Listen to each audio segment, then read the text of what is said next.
All right. So we have kept the Google outage, the worldwide Google outage at a corner, and somewhat we are here live. That is what the intimation that I got from one of my colleagues, and we are going to talk something about something today that interests, I think, all of you who are here. We are going to talk about GDPI. And what about GDPI? That is something that we are going to discuss in this webinar. The moment we hear GDPI, butterflies start ramping up in our stomachs. Be the GDPI, which is a gateway to your dream B school, or trying your best in cracking the GDPI round of your dream company. This remains an unmissable part of your career. Now that most of you are preparing for the much awaited GDPI rounds to be part of a B school, we thought of coming up with something that can help you. To provide you a bit of clarity and help you find your way, we have two current students of SDA Bocconi Asia Center. Nilesh, Baid is here, and Persis, Bhot, who were at a similar crossroads last year. How did they make their choices from there on? Why did they choose to leave their jobs at TCS to pursue higher education? And what led them to choose SDA Bocconi Asia Center? All this and a lot more would be discussed in the upcoming webinar that you are going to be part of with Nilesh, Persis, and the Managing Director of SDA Bocconi Asia Center, Alessandro Giuliani. Welcome everyone to this session today, and I'm looking forward to have some fun. Thank you. All right. Thank you, so, Paul. Yeah. Nilesh, I am going to start with you. To begin with, you were getting admission in your dream college, or cracking the job that you always want. Interviews become the center piece of it. It's something that it's very important to understand, gauge, and then get into it. How did you go about your GD preparation once you got a call from SDA Bocconi Asia Center? Uh, whether it was my college interviews or my placement interviews, there were certain things that I always, followed. So for my GD, I would say that I was prepared about the current affair topics, so be it at the international level or the national level. So I was prepared about them. I used to make notes which would help me in, staying updated. I also read about abstract topics because nowadays the companies and the schools, they are shifting from traditional GD to case interviews, so wherein you are put in situations where you have to have a streamlined structure and a thought process. So I looked at tips and tricks which helped me in preparing for GDs. And then coming to the PI, the first and foremost thing that I did was I was very well versed with my CV. I looked for points and examples which would help me actually, support what I've written in my CV. The second thing that I did was I prepared properly for the basic hygiene and the HR questions, because those are the kind of questions that will help the interviewer understand the kind of person you are, and they would be able to judge you properly if you are a good fit for the school or the company or not. Before the call, I took a lot of mock interviews with my family and friends, and the constructive feedback that I got from them helped me a lot in streamlining and to structure my answers. At the end, I would say that I did proper research about the company and also the school, because if you understand what the school wants from you or the company expects from you, and you say those things in the interview, it kind of shows the interviewer that you know what the company is looking for and you have those skills that would be a proper fit. So I think these were the things that I looked at when I was preparing for my GD and PIs. Right. Alessandro, you heard Nilesh talking about, the kind of rigorous preparation that he went through. But as an institute, how much importance does SDA Bocconi Asia Center puts in the overall GDPI process, and why does it become so important? Well, I think I can go home because Nilesh said it all almost. He's a very good student and from the consulting club, so that's where they prepare really for tough interviews. No, but having said that, yes, for us, the personal interview is extremely important because as you know, we keep on saying we are a profile-based school. So the overall profile is important, and the overall profile really comes out only from the personal interview. So having said that, for sure there are some benchmarks for the grades, some averages for the tests and so on. In the end, the cracking or not cracking or getting a better tuition waiver or not is chosen on the personal interview. We only have personal interviews, but we do interview all the candidates. And as I always say, Nilesh and Persis know I think I got them bored talking about soft skills, but that is something that is very important in our school.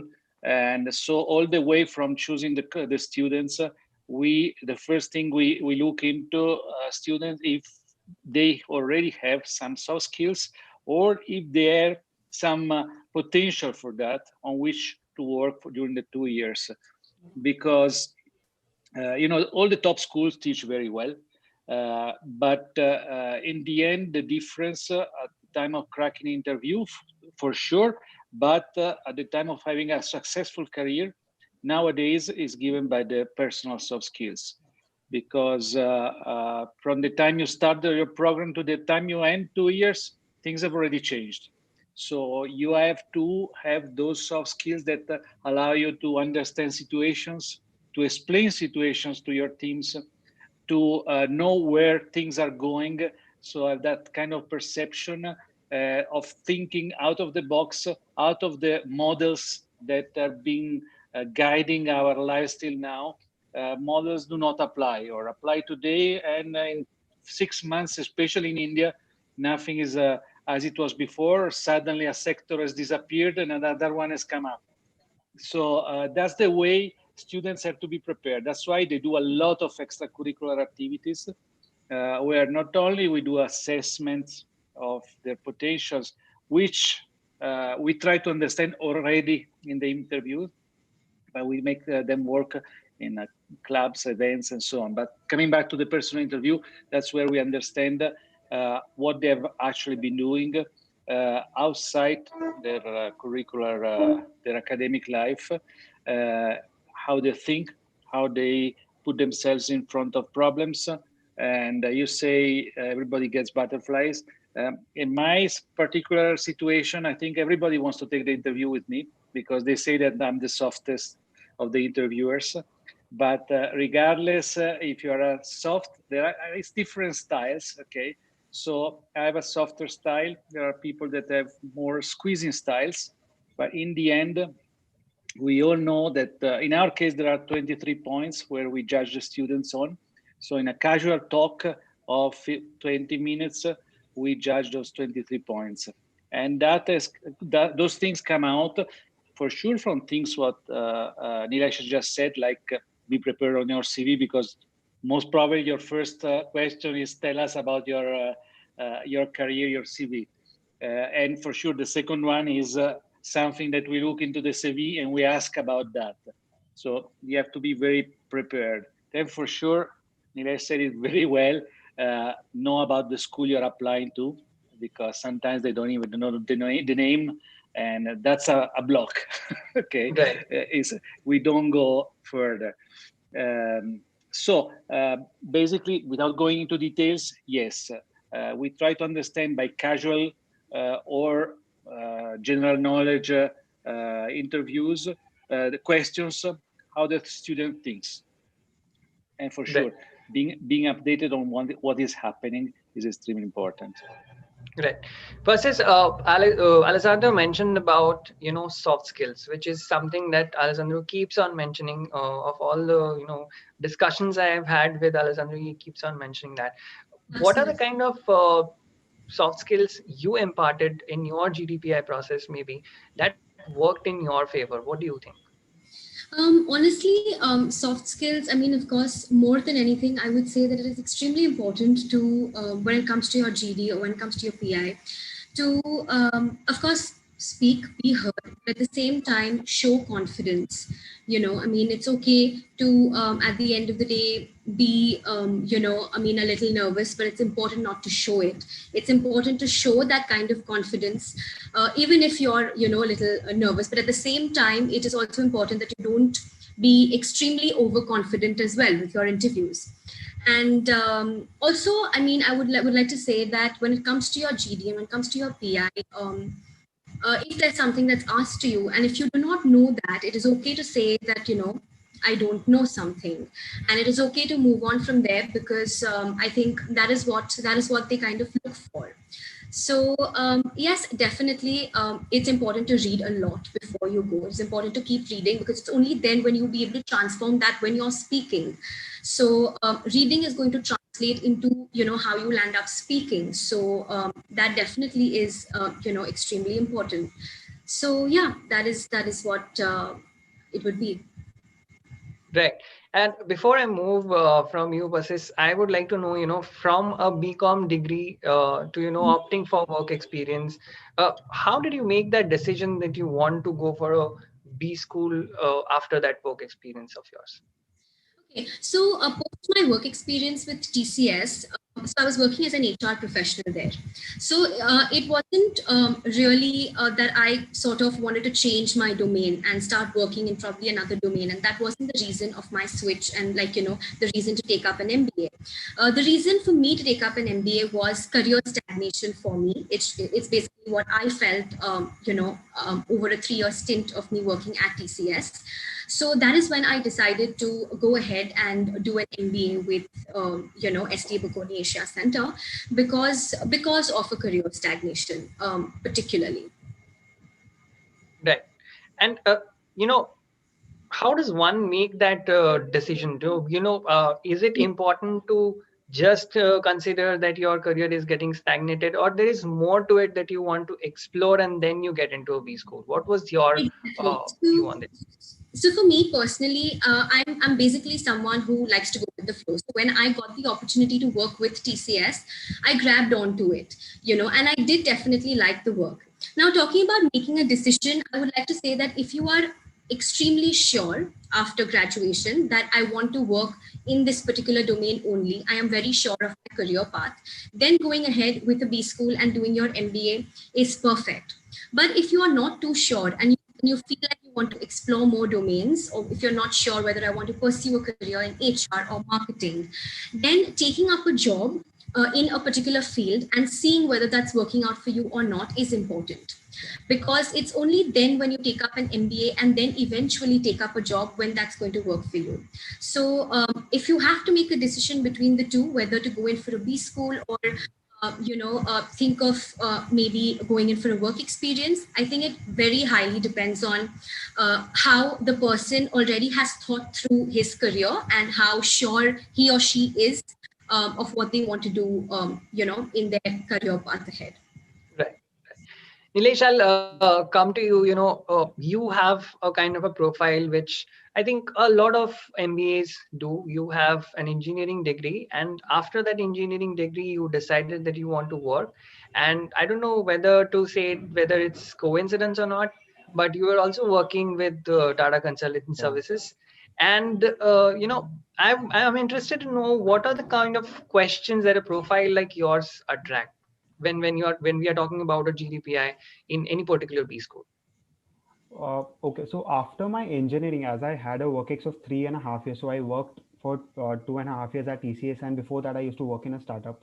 So the questions were aimed towards my work experience and not my engineering degree. So as I belong to the technical background, the most common question that was asked in almost all my job interviews as well as my college interviews was why, shift to management or why MBA. So this question was again, followed by the kind of role that I was at TCS, what kind of work I did at TCS in that role. If I got any opportunities of leading a team or managing a team, were there any instances wherein I got a chance to solve a problem from my client, and the things that I picked up from the team and how I will be able to implement in the new role or in my school. And if I was involved in some sort of a conflict, or how I resolved it, and how I was a team player. So these were the kind of common questions which judge my leadership skills, my managerial skills, and how I am a team player. And yeah, these were the kind of questions that were mainly thrown at me. Right. What do you think worked for you? I mean, the questions were there. Yeah. What was that one answer that you provided that you think that made the path easier for you? So here I would say that I try to answer everything from my experience, what I've learned from the past 3.5 years. So here, what the thing that I followed was not to pick up anything from the internet or anywhere else after seeing someone. Answer only from within or what you have exactly learned from your experiences. So I try to follow that. I try to keep it in a very crisp and a proper manner, in a brief manner, which would keep the point as well as show what kind of a person I am and what background I have been coming from in terms of my undergrads or my work experience. So I think the way I carried it out helped me crack the interviews at SDA Bocconi and my and the Deloitte interview. Right. Alessandro, I'll come to you now. Nilesh and Persis have been sharing their two bits about, their process of how they approached it. I'm interested in knowing that, some of the qualities that you look for in candidates. So, for example, when Persis and Nilesh, they walked into your room while the selections were ongoing, what were the certain things that, you were keeping in mind during their personal interviews and judging them basis that? Well, I think Persis touched a point that is very important, and is sincerity. Okay, that is extremely important in the personal interview, because unfortunately for us, we take a few hundreds interviews every year, so we manage to understand in 2 seconds if someone is faking something or is trying to be smarter than he is. So overall, people that reach that kind of selection, they are all good. Okay, so the difference is how relaxed they are and how sincere they are. So relax, it's not a problem for me, but sincere for sure, yes. And again, we know how to catch people. Then it's important for sure that I've done a lot of things, but a lot of diverse things. But what I always say, try to focus on two or three, because we will be asking you about those things. So it's better to focus, to be smart enough, and that's also a sign of a clever student, to focus only on two or three, which we will be asking you, on which you're stronger, and that are also more meaningful. Nowadays, we know what is more meaningful. So all that is social is good, all that is achieving leadership roles in your club's academics life, or out of that, or at sports, or pursuing certain activities at large. For sure, sports and cultural and social are very important. And again, many people list a lot of things that they've done in the last 2 months because they're preparing for the interview. They will be caught immediately, and that will be a negative point rather than a positive. So just quote what you have been doing at least for a year, okay, and where Right. you can show passion, you can show dedication. Right. Any interesting insight that you want to share here, Alessandro? Because you, on an average, you deal with a lot of students who come in, and every student has their own kind of story. Any story that stuck with you with the kind of character or attitude that they showed during PI, which really made you feel that this is exactly how a perfect candidate should be. There are so many that you have no idea. And that's where sincerity comes again. Each student is a different character, a different personality. And so being able for the student to show that, that's the most important thing. So I can tell you so many touching stories, so many exciting stories of people that have fought their life to get to where they are, or that at the same time have done amazing things outside. Again, I think everybody has something, and everybody has put his passion and dedication into something. And even if it seems that it's not meaningful, many times students tell me, I haven't done anything really. That is really bad. I'm pretty sure that even if it's just video games, you have something. So even playing the video games, if you package it in a different way, can be attractive. But having nothing to share, that's bad. While even a guy that is dedicated to video games and tells you the insight of why he likes that game, that reveals already something which is not a nothing. So there are, I've heard 100 different exciting stories. Right. Uh, okay, I'll come to you, Persis, on this, note. Take me to that day when you were part of that GDPI process that was happening, and what are the kind of things that stood out for you? What were the kind of things that you thought that this is an institute where I want to belong?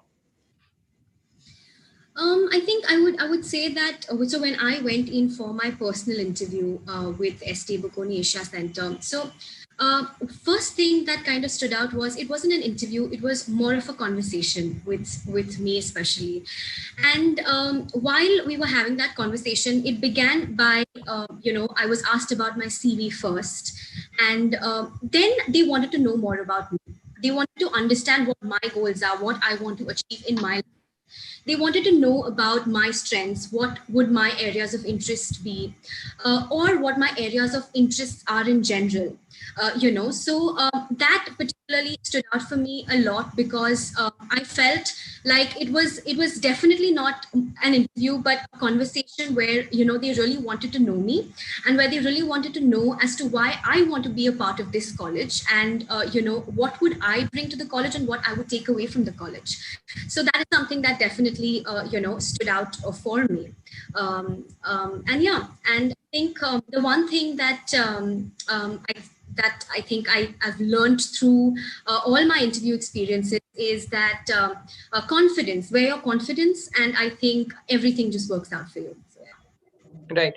Was that same for you, Nilesh? Do you also think that confidence is the currency, and that is something that you need to use again and again, not just in your B school GDPI round, but later on going forward when a lot of companies come into your college and tries to scout the best talent out of there? Yeah, so I also believe the same. So confidence is the key. You should wear your confidence when you are going for any, not only interviews, anywhere you're going. You have to be confident, not overconfident, just confident. And it's at times I also feel it's okay to be nervous also, but you don't show it. And even if when you're nervous and you get a question and you don't know the answer to that, it's it's okay to just say that you don't know the answer probably, and you can tell the interview that you can take it as a feedback, and probably you'll come back with it later or you'll learn it. So yeah, I also feel the same in this regard. Right. Any certain incident where you felt nervous and how you Mhm. made your way back to a particular interview, anything of that sort that has Yeah, happened to you? so this incident, I can tell you about the time I took the SD Bocconi Asia Center interview. So, as I was a tech consultant at TCS, so I always wanted to take up consulting as my specialization. So, when I said that in the interviewer threw a case and a small guesstimate at me. So, I was new to solving guesstimate in cases, but I had learned about it because I wanted to do consulting. So when I took the case and when I did the guesstimate, so I try to structureize it properly. I try to go with a tunnel approach or streamline process, and I was well with the numbers. So even if it was my first time, I did it with proper confidence. I was nervous, but I fumbled with the numbers a bit. But yeah, yet again, the approach was properly structured. So I think that stood out for me in the interview, and that's how I tackled my the question. Right. Alessandro, I would like to come back to you. We were talking about the GDPI process and the kind of approach that we need to take. And Nilesh and Persis both seem to have put in a lot of heart in their selections. Beyond this, Bocconi also has a global connect, and it develops in its students a communication streak to find networking easier in the 2 years. How effective do you think this method has been for the institute in terms of results? I think it's been very effective in terms of results of the students, for sure, but also of the school, because we kind of try to throw the students in the front line, also in the corporate communications. We have a CDS team that does its job, but does its job more and more, especially this year with the clubs, with the PlaceCom. but the students are really the driving force to have a wider reach, and that gives them development of skills of dealing with corporates that will stay forever in their career in terms of negotiating also the next steps in their careers, the next jobs. And that I can see it because normally when they switch job after 2-3 years, they switch to very good jobs. And even internally, they are always moved from one department to a better one, or many of them go abroad also, is because they know how to deal their way into corporate life before. For sure, the international network and the international exposure that they get is extremely useful, because what I always say, each different state has a different way of seeing the problems. It's like with different people, but states even more. A German, for example, thinks very differently from an Indian and from an Italian, and the same for all the others. So the fact that we have faculties from about, I think, 10 different countries that teach in Mumbai, and the fact that the class is merged normally with a double degree from a SEC Paris and Bocconi Milan, where there are always at least 3-4 different nationalities of students. Then they go to Milan, where there are students from 80 different countries. This kind of exposure makes them understand how, and they work in groups with 5-6 different nationalities, makes them understand how difficult at the beginning and how enriching it is to have different perspectives. How yours is only one lens, but each nationality, at least, and each person anyway, has a different lens. That really opens your eyes and helps you understand also how to deal with different people. It's not only that they think different, but for you to have them understand what you want to communicate, you have to speak in a different way. And that's, I think, that's one of the biggest learning that they get. That's why they're easily moved abroad in their second post. Right. Right. Alessandro, here I would like to take a question that has come up. Abhilash Pathak is asking how to deal with a situation when one have an academic gap of 2 to 3 years.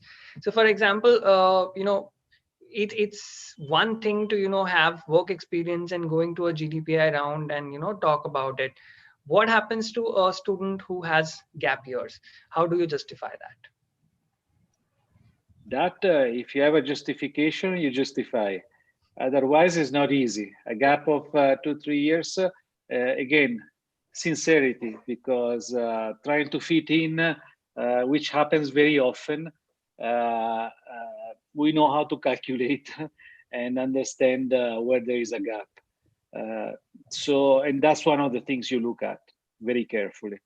So be sincere and say what, for sure something has happened, or even nothing has happened, it just happened. So I'd rather hear just happened. I didn't know what to do and I just took life easily, but then now I realized that I need to do something different, to approach life in a different way. So I would say absolutely sincerity is the best thing. Then for sure, if there was a specific problem, then just explain, but don't just try to cover, because sooner or later it comes out. Yeah, and I think that answers Satyam Banwal's question also. He asks if any person does have bad academic, and then how can he counter interviewer and show it as positive? I mean, this is something that I would advise you to not do, Satyam. But yeah, what's your view on that, Alessandro? But again, sincerity, as I've said before, for us, the interview is, I would say, the most important part. So if you make it to the interview, it means that at least your academics are the bare minimum that was necessary. So you're in. For your academics, you're in. So as long as you do a good interview, it's okay. If you do a very good interview, then you can make up for the gap that you had in the academics, and maybe aspire, if you have a good test, a lot of extracurriculars, you can aspire to have some tuition waiver also. But already, if you make it to the interview, it means that you have the bare minimum requirements. Then play it all that you can play in the interview. Right. Uh, to all of the viewers who are watching this webinar right now, do ask in your questions in the chat box. We will pick some questions. We will get them answered by Alessandro, Persis, Nilesh, all of them. Moving on, Alessandro, I have another question lined up for you, which is around, getting admissions to a B schools. I mean, not only in getting admission to a B school is important, but it is important to develop a very good interpersonal skills to crack a job interview. As you always mention, soft skills is something that you stress on a lot. What are some of the things that SDA Bocconi Asia Center imparts in its students to achieve the same? I would say support. We support any initiative that the students have, if there is some sense behind it. And we do have we push students to organize a lot of events, a lot of activities. So that range from, we have 5 centers of research. Those that want to take part into that, they're welcome, and there is a lot of corporate connect in all the research activity.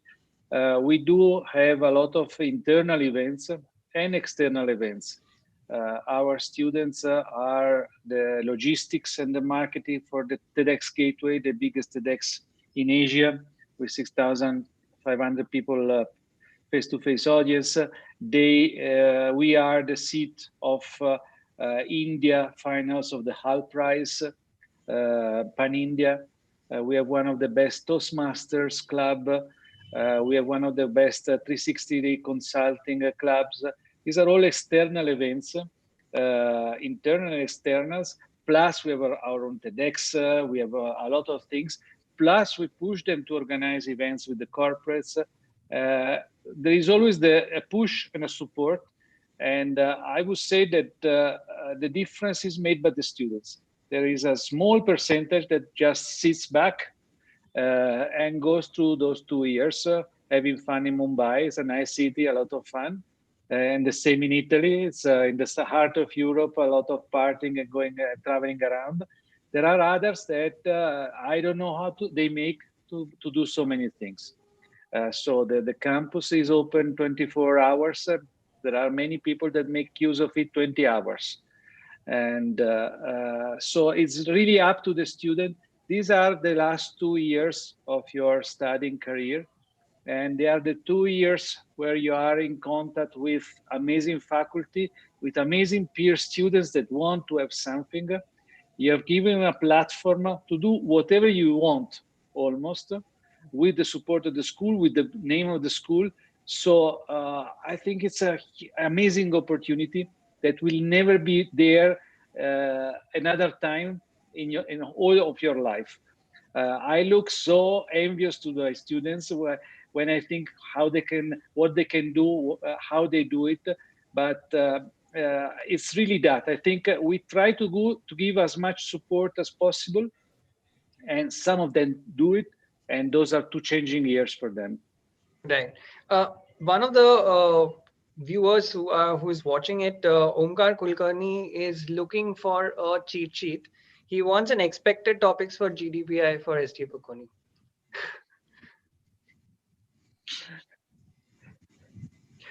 Is that for me?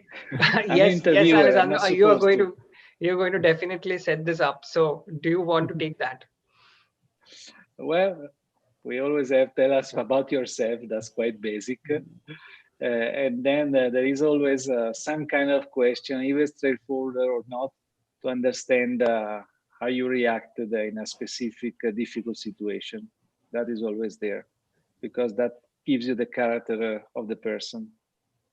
All right. Moving on, Nilesh, I would come to you. Now that you've cracked your internships with companies like USPI Consulting and Malcolm India, what are the kind of things that stood out for you during these interviews that happened? So, for example, each of the companies that come in, they have their own set of PI rounds, own set of GDs round that happens. What was your major learning in this entire process? So here I would say that before the process, so Alessandro sir and our career development services team, the L&D team of the college, they helped us a lot in preparing for the PIs and the GDs. So there were a lot of things that I picked from those mock interviews and GDs that helped me, clear for my internships as well as my full time. So the key things that I learned was, first of all, as Persis had also mentioned, that you read a lot, because once you read, you'll be able to, use those readings into the GD. The other thing was, I would not suggest you to cut anyone.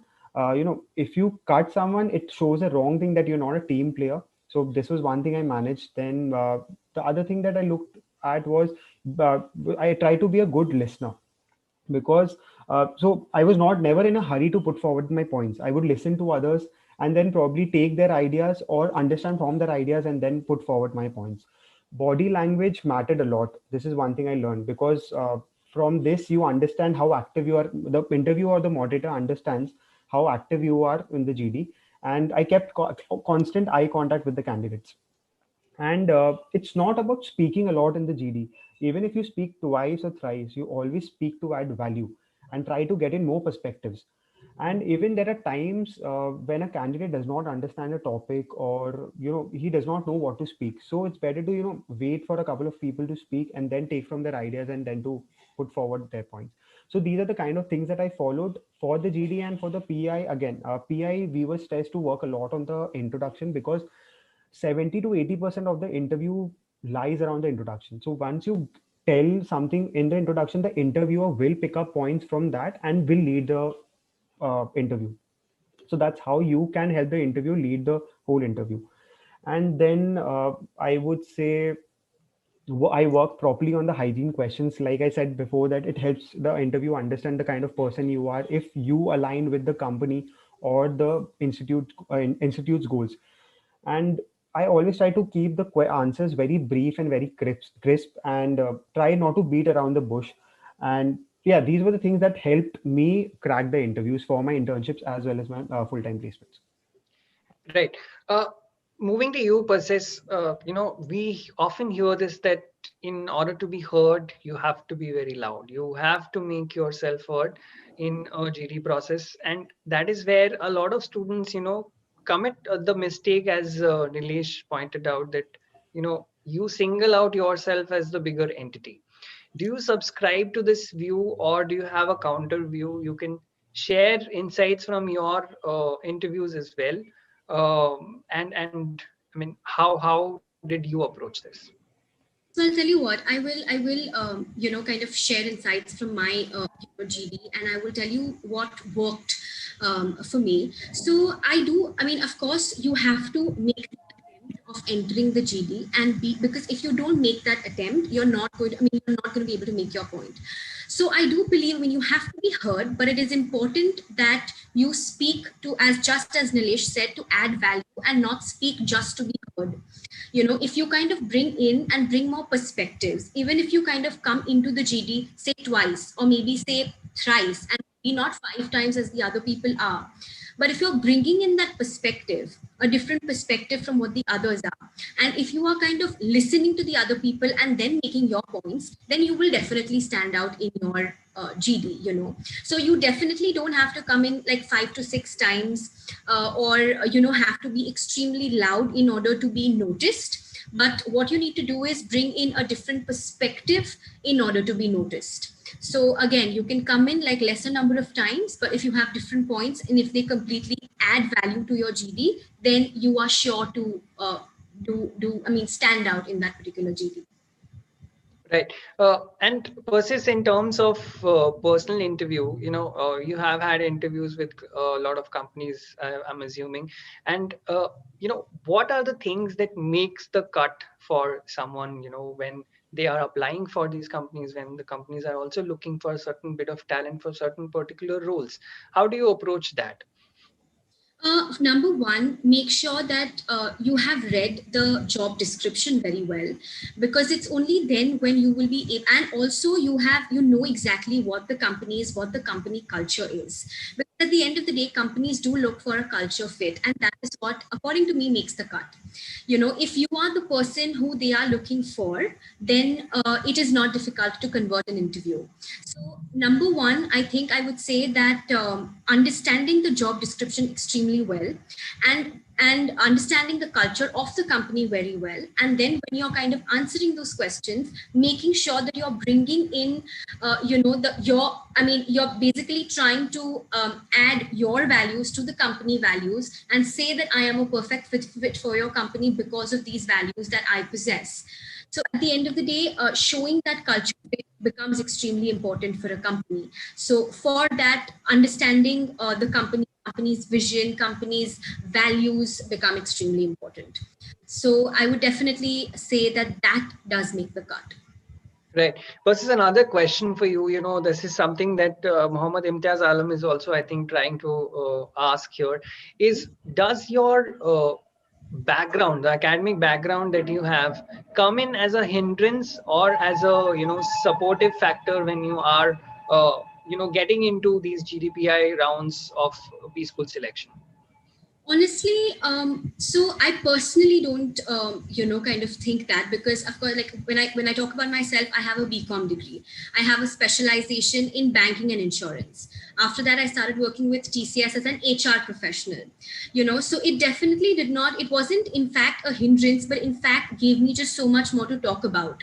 And if I can connect, probably say, something related to the industry related to banking and insurance, or something related to, say the Tata consultancy services, and include all of that into, the GD or the PI topic that I have kind of been given, I feel like that just helps you bring in a much more, kind of a different perspective, and probably many more points to kind of add on to.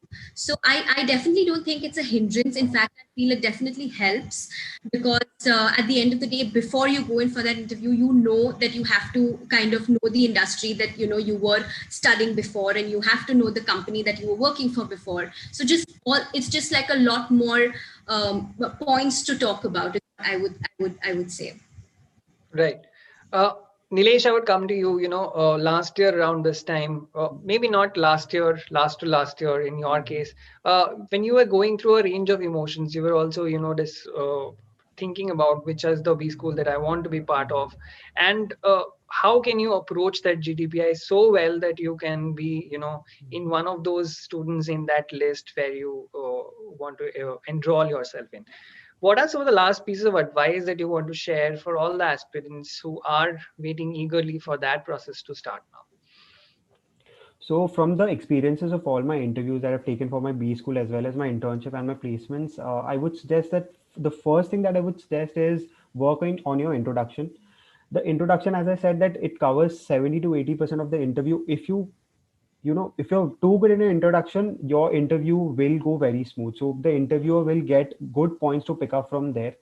The second thing I would suggest is work on the basic hygiene questions like why MBA, why this school, where do you see yourself in 5 years? Because these are the kind of questions that will help the interviewer understand you and see if you align to what they actually want.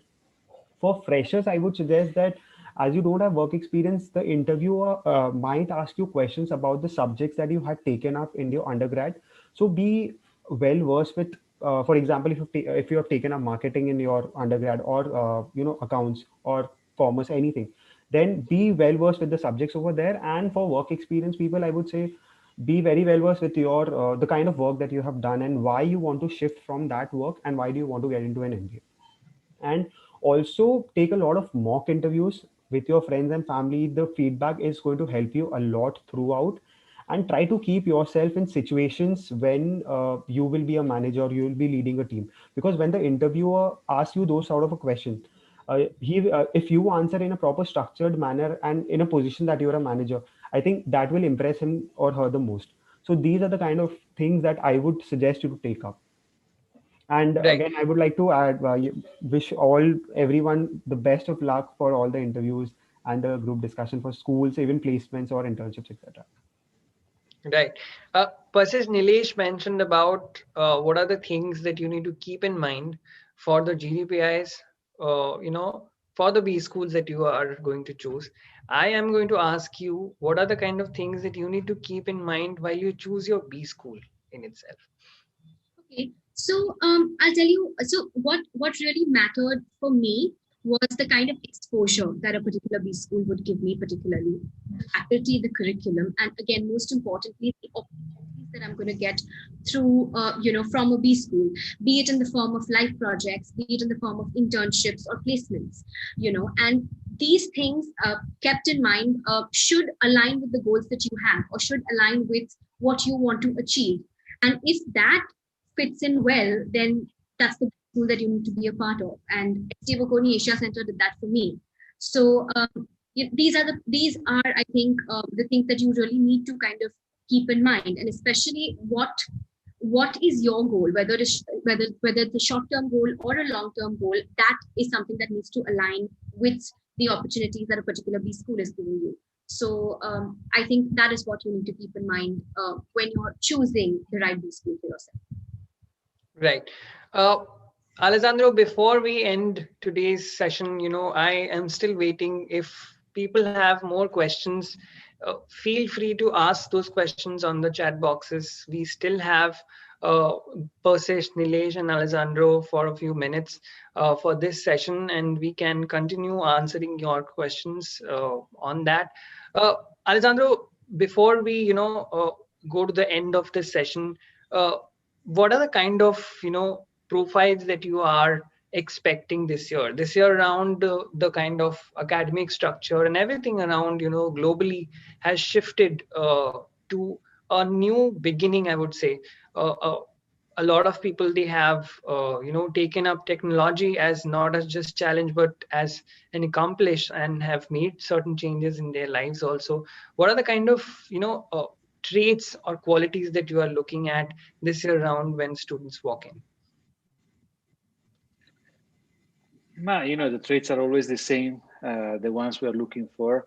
It doesn't change much. It was something that was already changing, and the direction where the world was already going, it just dramatically accelerated everything. So the traits of the students remain the same. Maybe now it's more like something that we need now, but the traits are the same. The kind of students, maybe we have some. I've already seen that there is a part of the students that apply that are students that were thinking of going abroad, and now for sure have changed their minds or their parents' minds, and for sure going abroad is poses a lot of problems. So there are many that are part of that, but even there the traits are the same. The traits we look for are the same. As I said before, being tech savvy, I think young people are way ahead than all of us, so it's not a problem. And being able to shift towards more extreme technology, that's not a problem. It is a problem more and more through technology for us assessing the soft skills, and for the students to be able to develop them. So I would say a more even a stronger accent towards soft skills, because this new situation that somehow partially will remain in the future, where we have a screen between us. Nilesh was saying very, very nicely that body language, all these things are very important to crack the interviews and even for work. That is not there. So being able to capture this body language just from a screen means further enhanced soft skills. So I would say those traits will be even more important this year. Right. There's another question. I think there's space for that. Somebody's asking, Deepak Pani is asking that effective way to enhance your profile, like for finance. So for example, if there is certain bent towards a specialization that somebody has, what are the kind of things that they need to do to enhance their profiles? Who should answer? Yeah, anybody, Persis, Nilesh, Persis has a BCom degree. If she wants to attempt this, you can go ahead. Sure, sure. So I would like to say that, I mean, if you want to enhance your CV and if it's in finance, then you have to take up certain courses, because those are the courses that are going to basically at the end of the day kind of reflect on your CV, and that is how you can build your CV while doing these courses. Another thing that you can do is, once you're already a part of a B school and you have a completely different profile and you want to switch to a different profile, say for example you're switching from marketing to finance, then what will help you is kind of actively working on different life projects in that particular domain. So if you want to build your CV in finance, then actively look for life projects and build it, and look for it in finance and then build it accordingly. So life projects and courses, online courses, are I think the two most important things that will help you build your CV. All right. Nilesh, you have anything to add on that? Provided that you also, yeah. I think so. So I was an engineer. So when I wanted to get into proper consulting, so consulting involves a lot of things: finances, operations, HR, marketing, a lot of things. So what exactly I did was like what Persis said. So I did a lot of courses on LinkedIn or Coursera or Udemy. Then I did a lot of live projects wherein I got to work in the area of finance and marketing and HR, and those live projects and courses helped me build my profile completely. So it helped me shift from tech background to a more into the management side. So that's how I build my CV. Right. All right. Towards if the I may, end, yeah. If I may add, Sure. we have planned this year for the students that enroll in January, for those that enroll in the first round, and later on for the others, meetings with our CDS in order for students to make full use of those months that are from now till the beginning of the program. Because as Persis mentioned, for example, finance is very important to have certain certifications that are otherwise difficult to get only with those 2 years. For other specializations, less finance is very critical in that. For other specialization, there's a lot of work. Consulting, for example, as Nilesh was mentioning, has a lot of work, a lot of cases, a lot of things, a lot of live projects. So that also can be started before. Then during the 2 years, we'll guide the students. Those that want operation will take the Six Sigma. Then we have given now for everybody the business analytics with EY and so on. But I would say two things. First of all, and I'm relating to what Percy said before, there's no student, how do I do if I haven't done that? Or I'm a fresher, it will be a problem at the time of placement. No, it's all know about everything. So anybody is good and will be good.